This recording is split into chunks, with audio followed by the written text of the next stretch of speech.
আজকে ছিল আমার প্রিয় মানুষটার জন্মদিন। তো প্রিয় মানুষের জন্মদিন বলে কথা, স্পেশাল কিছু তো রান্না করতেই হয়। কিন্তু কি রান্না করি স্পেশাল? নিরামিষ দিনে পড়েছে জন্মদিন। তো তোমরা তো জানোই শনিবার দিন আমি নিরামিষ খাই। তো হাজব্যান্ডকে বললাম যে তুমি কি খাবে বলো। তো বললো বেশি কিছু করতে হবে না, একটুখানি মটর পনির করো আর একটু ফ্রাইড রাইস করো। তো তার কথা মতনই রান্না শুরু করে দিলাম। এই দেখো এখানে আমি মটর পনিরের জন্য মটর সেদ্ধ করে নিয়েছি, আর পনিরগুলোকেও ছোট ছোট করে কেটে আমি ভেজে তুলে রেখেছি। আর মটর পনিরের মশলাটা কষিয়ে নিচ্ছি। তো মটর পনির মানে যতই করি কিন্তু আলু তো একটু দিতেই হয়, বাঙালি বলে কথা। তো আলু ছাড়া তো বাঙালিদের চলেই না। তো দেখো আলু দিয়ে আলুর মধ্যে মশলাটা ভালো মতন কষিয়ে নিয়েছি। আর এদিকে দেখো আমার মানে ঝোলও দিয়ে দিয়েছি, পনিরগুলোকেও দিয়ে দিলাম।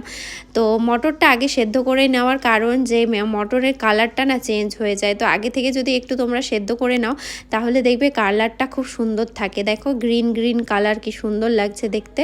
তো এই কারণেই আমি আগে থেকে মটরটা সেদ্ধ করে নিয়েছিলাম। আর তার সাথে আরও কিছু করেছিলাম, যেমন একটুখানি ডাল করেছিলাম। তো ডাল তো করতেই হবে, মেয়ে আছে, ও তো আর ঝাল খেতে পারে না।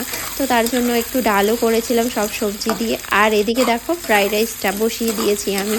তো অনেকে আছে ফ্রাইড রাইসের সবজিগুলো আগে থেকে ভেজে নেয়, মানে ভেজে তুলে রেখে দেয়, কিন্তু আমি কিন্তু আগে থেকে ভেজে তুলে রাখি না। আমি একবারেই সব কিছু ভেজে তারপরে ভাতগুলোকে দিয়ে তারপরে ভেজে নিই। আর যে বলেছিলাম সেদ্ধ করে রেখেছি মটরশুঁটি, সেখান থেকে অল্প মটরশুঁটি ফ্রাইড রাইসেও দিয়ে দিলাম। তো ফ্রাইড রাইসটাও এবার আমি ভেজে নিলাম, ফ্রাইড রাইসটাও হয়ে যাবে।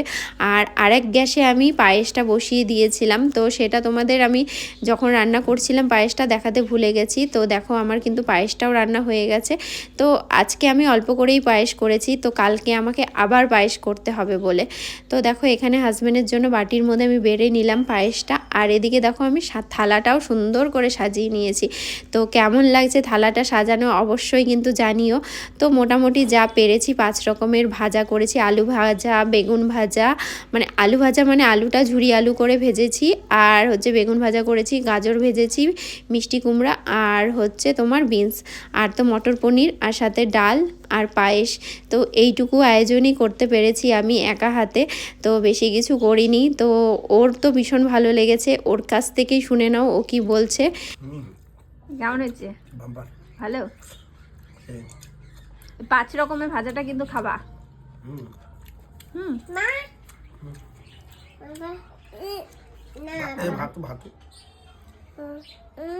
কি খাবা? আলু ভাজা, ফ্রেঞ্চ ফ্রাই। যাই রান্না করেছি ওর তো ভীষণ পছন্দ হয়েছে, ওর খুব ভালো লেগেছে। আর এদিকে দেখো দেখতে দেখতে সন্ধেও হয়ে গেছে। তো সন্ধ্যের পরে যে আমি কেকটা বানিয়েছিলাম, তো